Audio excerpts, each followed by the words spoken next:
गिरबा suit सिलाबैल कामर कीने के लैले चाल कारण सिंहेश्वर थानमा हमें जाला बा चढ़ाइबै करके भोले बाबा के दर्शन आपन लालसा पुराइबै।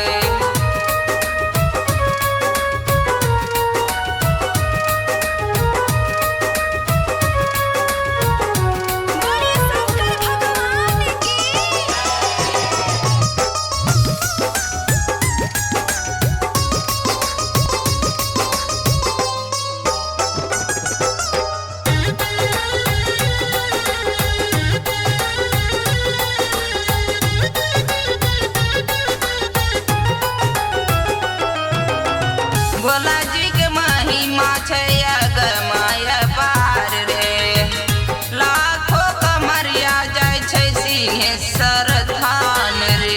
बोला बोला डमरू वाले बाबा के। भोला जी के महिमा छै अगमय पार रे लाखों कमरिया जाय छै सिंहेश्वर थान रे।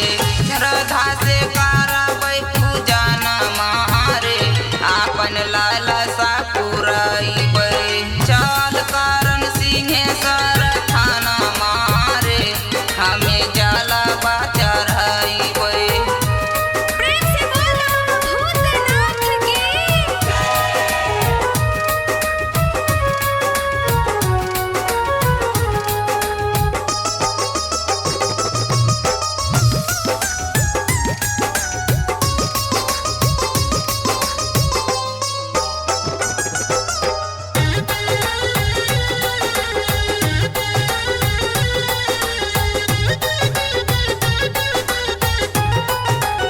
हाँ, वहाँ के नामी होइ छै भांग परसादी भोला बाबा चाहते रहबै दुनो आजादी।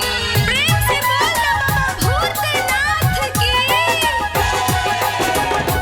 वहाँ के नामी होइ छै भांग परसादी भोला बाबा चाहते रहबै दुनो आजादी।